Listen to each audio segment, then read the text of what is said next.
안녕하세요. 돈 파는 가게 대표사원 김강주입니다. 앞으로 서울 아파트는요, 이 지역만 오릅니다. 최근 집값의 방향을 생각할 수 있는 몇 가지 뉴스가 나왔는데, 하나하나의 뉴스마다 물론 의미는 있겠지만 그것들을 종합적으로 해석하고 중장기적으로 적용하는 것이 가장 중요합니다. 왜냐하면 집은 1, 2년짜리가 아니지 않습니까? 최소 5년, 10년 이상짜리이기 때문에 최근 1, 2년 동안 또 앞으로 1, 2년 동안 이것도 뭐 당장 중요할 수 있으나 그것보다는 조금 더 멀리 보고 투자 결정을 하시는 것이 좋습니다. 그래서 몇 가지 뉴스를 말씀드리면서 그것을 좀 종합적으로 연결해서 제 결론을 한 번 더 정리해 드리겠습니다.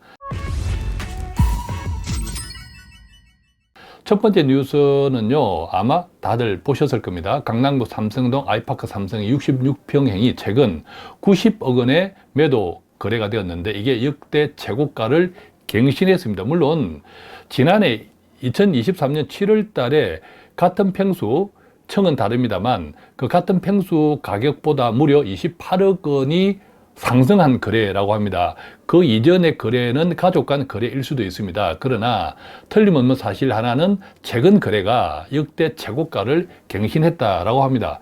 자, 최근 아파트 가격이 어떻습니까? 강남구도 또 강남 상구도 대부분 하락하는 경향들이 있습니다. 그럼에도 불구하고 이 아파트는 크게 계속 역대 최고가를 갱신하고 있습니다. 그런데 앞서 말씀드렸듯이 이 뉴스만 중요한 것이 아니라 이것을 가지고 다른 뉴스랑 다 종합적으로 해석해서 좀 중장기적으로 보는 것이 좋다. 자, 그렇다면 앞으로 서울 지역에서 아파트 가격이 오를 만한 지역은 어딜까요? 그것부터 먼저 정리하고 그 이유를 그 다음에 말씀드리도록 하겠습니다.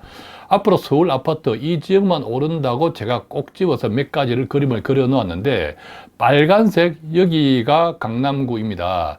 제 사무실이 지금 삼성동에 있거든요. 삼성역에 있습니다. 삼성역 일대가 복합개발로 엄청나게 지금 개발되고 있는데, 이 삼성역을 중심으로 해서 한강 쪽으로, 그러니까 잠원, 압구정 이쪽 라인들 굉장히 지금 재건축 등등으로 굉장히 초고층 아파트들이 들어설 예정입니다. 또 삼성역 복합개발을 중심으로 해서 또 잠실까지 또 반포 다 영향을 주죠. 그래서 이 빨간 쪽이 가장 핫하고, 그 다음에 여의도 쪽입니다. 이쪽 영등포구 여의도 쪽도 완전 탈바꿈이 될 겁니다. 물론 시간은 필요하겠죠. 그래서 제 생각에는 이 강남구 이런, 그 다음에 여의도, 자, 이쪽이 가장 핫한 지역이다. 장기적으로 볼 때 이렇게 생각이 되고, 여전히 물론 비싸지만 그 다음에 보라색으로 표시해 놓은 것들은 이 지역보다는 조금 덜하지만, 온도차가 있겠지만 그래도 상당히 앞으로 괜찮을 지역이다. 집값 측면에서는 보면 어떤 지역들이 있느냐 하면 우리가 지금 이 지도에서 보고 있는 것처럼 잠실 우측 동쪽 부분 계속 있죠. 이쪽이 있고 송파 이쪽들도 있고, 그 다음에 뭐 용산, 마포, 여의도와 강남을 연결하는 동작구 한강변 쪽입니다. 한강벨트 쪽. 자, 이쪽이 있고, 그 다음에 강남에서 남쪽으로 서초구 이쪽들도 보라색, 빨갛지는 않지만 빨간 그 아래 단계 정도 이렇게 생각하고 있고, 서울시청 부근, 즉 강화문 일대 정도가 마찬가지로 보라색 정도로 생각합니다. 그리고 또 이제 성동구, 성수 이런 쪽도 있죠. 성수, 성동 이런 쪽은 이제 고급 주택가 중심으로 조금 매기들이 있고 가격이 계속 올라가기 때문에 이쪽은 제가 세모 표시를 해 놓은 정도입니다. 자, 그렇다면 제가 지금 붉은색, 보라색, 자, 이런 등등으로 동그라미 표시를 한 지역이 앞으로도 이 지역만 오릅니다라고 말씀을 드렸는데, 왜 그런지 지금부터 그 이유를 함께 살펴보겠습니다. 첫 번째는요, 최근 어떤 뉴스가 나왔냐면 서울 아파트 분양가가 평당 3,400만 원을 돌파했다고 합니다. 시가가 아니고 분양가입니다. 1년 전보다 14.4%가 상승했다. 원자재, 여러 가지 이제 물가가 다 건축 원가가 올랐기 때문에 이만큼 크게 오른 겁니다. 평당 3,400만 원을 돌파했으니까 국민 평형 84 기준으로 보면 11억 원 이상입니다. 이게 강남구도 아니고 서초구도 아니고 용산도 아니고 서울 지역 평균입니다. 평균 분양가, 시가가 아니고 분양가라는 겁니다. 자, 그러다 보니까 11억은 내 집을 장만하는데 분양가가 11억은 쉽지가 않죠. 서민 가격이 아닙니다. 그러다 보니까 서울에서 내 집을 마련하는 거 이제 포기해야 한다. 자, 이런 아쉬움 소리들이 많은 거죠. 자, 구체적으로 보면요. 우리가 PIR이라고 있습니다. PIR은 집을 사기 위해서 연소득을 한 푼도 쓰지 않고 모아야 하는 기간이 얼마인가라는 건데, 지난 2022년 기준입니다. 근데 2022년은 우리가 알고 있는 것처럼 집값이 많이 떨어졌잖아요. 그 집값이 하락해도 불구하고 2022년 기준으로 보면 서울의 PIR 비율은 14.1배, 즉 서울에서 아파트를 한 채 살려면, 내 집을 하나 살려면 한 푼도 소득을 쓰지 않고 14년 이상을 모아야 내 집을 겨우 마련할 수 있다. 자, 수도권은 전체로 확대하면 9.3배, 9년 이상, 그 다음에 전국으로 확대해도 6년 이상입니다. 자, 그런데 우리가 지금 관심 있게 보는 것은 서울 지역입니다. 그러면 서울에는 14년 이상을 한 푼도 쓰지 않고 모아야 되는데, 이 PIR은 계속 증가할 수 있습니다. 그죠? 집값, 분양가, 물가가 계속 올랐잖아요. 분양가 자체가 계속 올랐잖아요. 자, 그러다 보니까 사람들이 어떤 마음을 가집니까? 조급함, 초조함도 계속 올라가고 있습니다. 마음이 급해지는 거죠. 이러다가 내 평생에 서울에서 집 사기는 틀렸다. 이런 조박감과 초조함 때문에 오히려 반드시 주택을 내가 구매, 보유해야겠다. 이런 의식들은 오히려 크게 증가하고 있습니다. 그래서 내 집을 보유해야 한다. 이게 89.7%로 1년 전보다는 0.7포인트 상승했다고 합니다.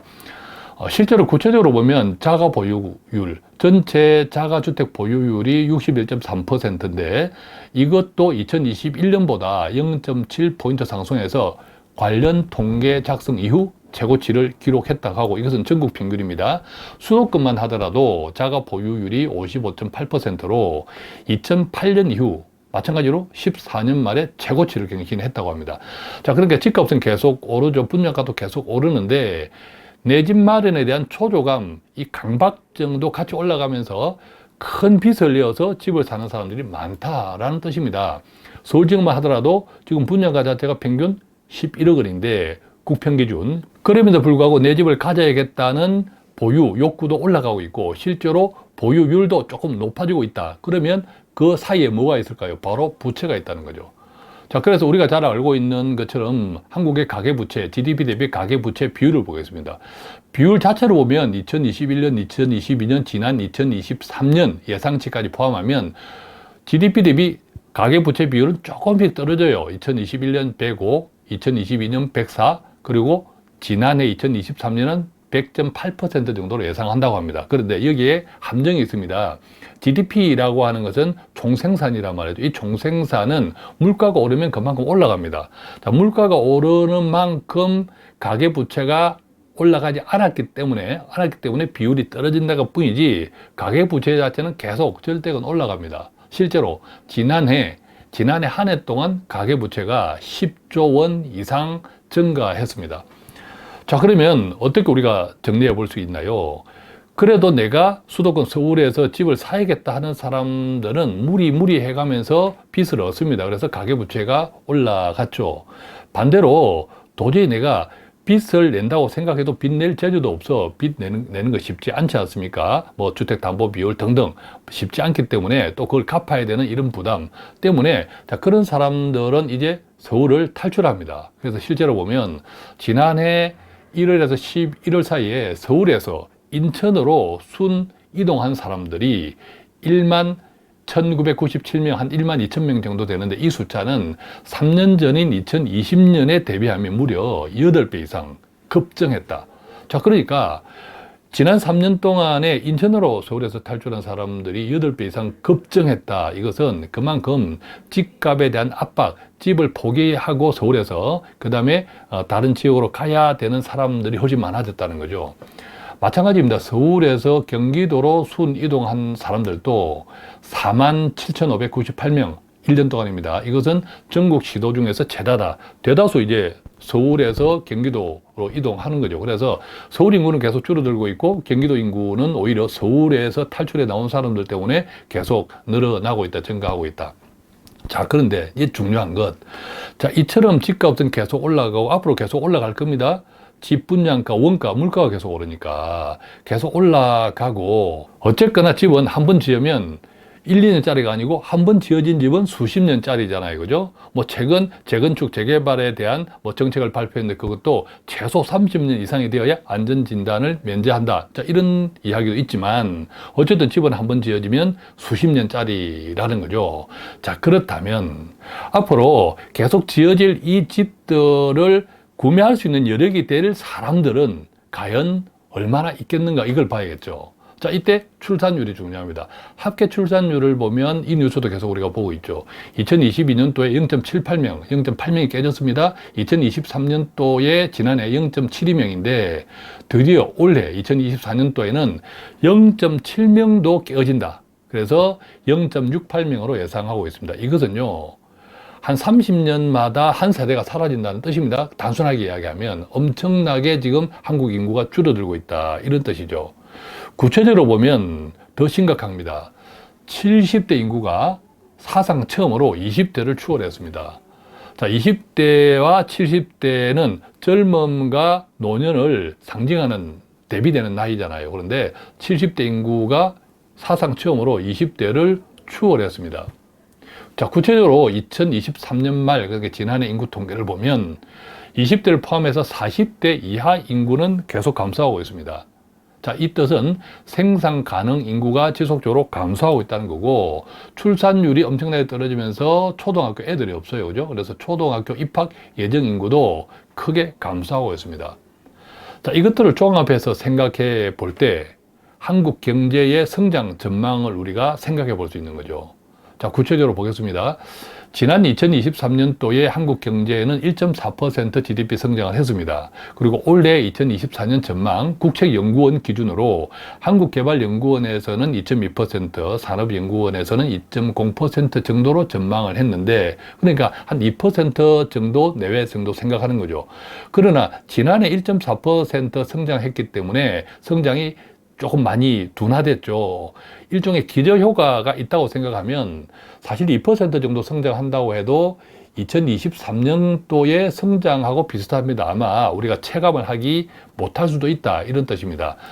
반대로 이제 민간연구원은 조금 더 냉정하죠. 민간연구원 같은 경우에는 예컨대 현대경제연구원, 우리금융경제연구원, 또 하나금융경영연구소, 한국경제협회 등에서도 평균 2%. 국책연구원하고 조금 비슷해 보입니다만 약간 톤이 다운되어 있습니다. 특히 LG경영연구원에서는 국책연구원, 다른 민간연구원 평균보다 낮은 1.8% 성장을 제시했습니다. 저는 조금 더 성장이 낮은 쪽을 전망하는 쪽에 마음이 더 갑니다. 왜냐하면 저도 실물 경제를 계속 접하고 있지 않습니까? 자, 그래서 이것들을 한번 정리해 보면 이렇습니다.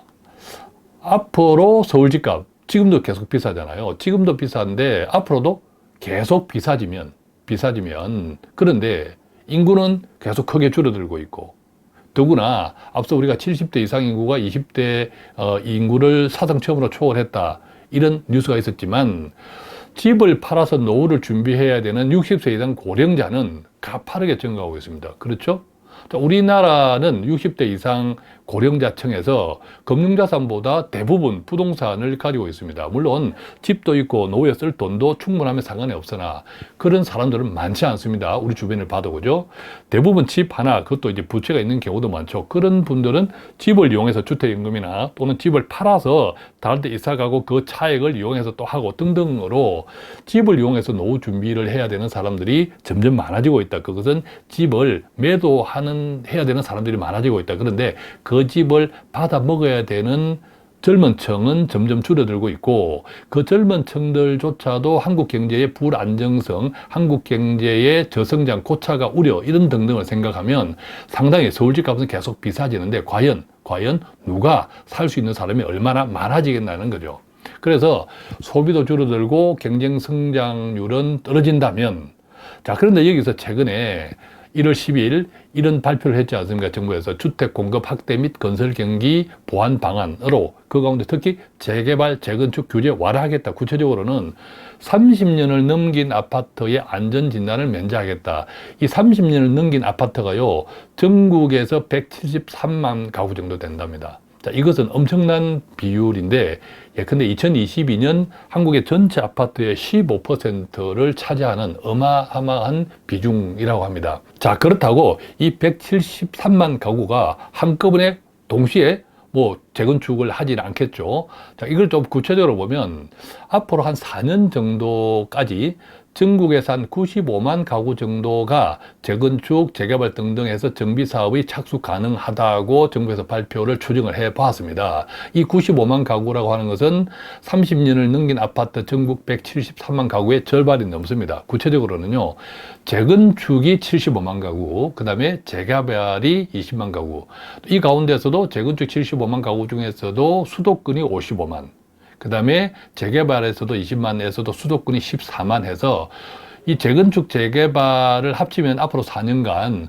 수도권에서만 거의 한 70만 가구가 물량이 나올 수 있다는 겁니다. 물량이 나올 수 있다. 자, 그렇다면 이 70만 가구가 보통 우리가 재건축을 한다고 하면 또 일반 분양도 하잖아요. 조합은 가져가는 것, 그 다음에 일반 분양을 해서 공사 대금 수지를 맞추죠. 자, 그러면 실제로 공급되는 아파트는 70만 가구가 아니라 100만 가구로 생각할 수 있는 거죠. 자, 그런데 생각해 보십시오. 앞으로 인구는 줄어듭니다. 비싼 집값은 계속 유지될 겁니다. 계속 원가가 올라가니까 계속 원자재 가격이 올라가지 않습니까? 분양가도 계속 비싸질 겁니다. 자, 그러면 인구는 줄어들고 소득도, 경제도 조금 불투명하고, 자, 그랬을 때 이 100만 가구 가까이 가운데 조합원이 가져가는 물량도 있겠지만 나머지 분양 물량들을 과연 시장에서 누가 사줄 사람이 얼마나 많겠냐라는 겁니다. 그래서 아마 이런 정책들을 내놔도 실제로는 이것이 과거처럼 상업성 있는 돈이 되는 재개발로 이어질 수 있는 가능성은 전체 아파트 단지에서 점점 그 비중은 작아질 것이다 라는 생각을 합니다. 자, 그렇다면 결국 돈 있는 사람들만 모여 사는 그런 아파트가 계속 오를 수밖에 없다. 나머지 아파트들은 예컨대 서울 지역에서도 서울 중심에서 약간 동서남북으로 좀 멀리 나가는 이런 지역들은 어차피 분양을 하면 아파트 원가 때문에 계속 오르겠지만, 오른다고 해서 그것을 계속 내가 빚을 내가면서 살 필요가 있을까요? 저는 그건 대단히 위험하다고 보는 거죠. 왜냐하면 앞서 말씀드린 대로 한국은 계속 저성장의 고처가 될 수도 있고, 집을 사야 되는 사람들은 줄어들고 있고, 그들의 구매 여력도 떨어지고 있고, 집을 팔아야 되는 노년층은 급하게 지금 증가하고 있는 이런 형편. 그런데 1월 12일 날 재개발 재건축 규제 완화로 엄청난 물량이 몇 년 동안 이제 계획되어 있다. 이러면 어떤 의미에서는 공급과 수요가 실제 수요자 시장에서 매칭이 안 될 수도 있는 거죠. 그 가운데 가장 큰 장벽은 바로 돈이다. 이런 거죠. 돈이 적다 하면 나도 새 집을 1년에 하나씩 바꾸고 싶죠. 그렇지만 그렇지 못한 사람들이 훨씬 늘어나고 있다면 아무리 좋은 아파트가 많이 쏟아져 나와도 나한테는 빚 좋은 개살구인 분들이 훨씬 많아질 수 있다는 겁니다.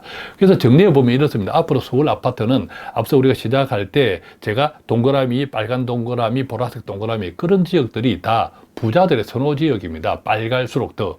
그래서 앞으로 서울 아파트는 부자들의 선호 지역인 비싼 아파트만 오른다 라는 것이 제 결론이고요. 그렇다면 우리는 어떻게 돼? 서민은 집에 대한 정의를 좀 새롭게 해야 할 때라고 생각합니다. 그래서 집은 사는 것이다. 그죠? 내가 주거하는 목적이다. 그렇게 보면 앞으로 전세 또 임차료도 오르겠지만 그것들을 당분간 좀 감당하는 것이 저는 괜찮지 않을까. 조급함이나 또 초조함에 무리하게 대출을 받아서 부자들 따라잡으려고 하다가 자칫하면 가라기가 찢어질 수 있기 때문에 중장기 현금 흐름을 철저하게 너무 조급하게 쫓기지 말고 좀 고려하시고, 저는 10년 이상의 과도기가 있으리라고 봅니다. 왜냐하면 아까 쭉 말씀드린 그 과정들이 한 10년 이상 과도기가 저는 있을 거라고 보거든요. 우리 집값, 주택시장의 큰 틀에서의 방향성이 한 10년 정도의 과도기, 그리고 지금 자꾸 이제 공급 부족 하는데, 제가 다른 방송에서 말씀드렸지만 건설사들이 장사가 안 될 때는 공급을 안 합니다. 그리고 건설사들이 장사가 잘 될 때는 뭐 과다 공급을 합니다. 그래서 이 자체를 가지고 집값이 오르겠다, 떨어지겠다 이렇게 분석하는 것은 그건 너무 건설 입장, 공급 회사들의 입장이고, 우리는 뭘 봐야 하냐면 아까 인구, 그다음에 집을 살 수 있는 구매 여력 정도, 자, 이런 전체적인 흐름 속에서 공급을 봐야 되고 수요를 봐야 된다고 생각하죠. 자, 그랬을 때는 최근 1월 10일 공급 대책, 재개발, 재건축 이런 것들까지 다 종합해서 보면 어떤 의미에서는 한 10년 정도 과도기가 지나다 보면 상당하게 집이 오히려 집을 구매하기가 쉬운 시장이, 그때는 이제 분양이 아니라 시중에 나와 있는 이런 기존 주택을 내가 조금 더 지금보다는 좋은 조건에 살 수 있는 그런 기회도 오히려 많아지지 않을까, 그런 생각도 해봅니다. 왜냐하면 한번 지어진 집은 몇십 년짜리잖아요. 자, 그리고 아까 인구 구조, 구매자들의 구매 여력 이런 등등의 변화, 이런 것들을 좀 폭넓게 생각해 보면 어떨까 싶습니다. 자, 그래서 오늘은 앞으로 서울 아파트 이 지역만 오른다 라는 내용으로 집값에 대한 방향성에 여러 가지 좀 종합적인 전망을 해 드렸는데, 내 집 마련 수요자 또는 지금 가지고 있는 집을 어떻게 활용하는 것이 좋을까, 이런 고민을 하시는 분들께도 조금이라도 도움이 되었으면 좋겠습니다. 고맙습니다.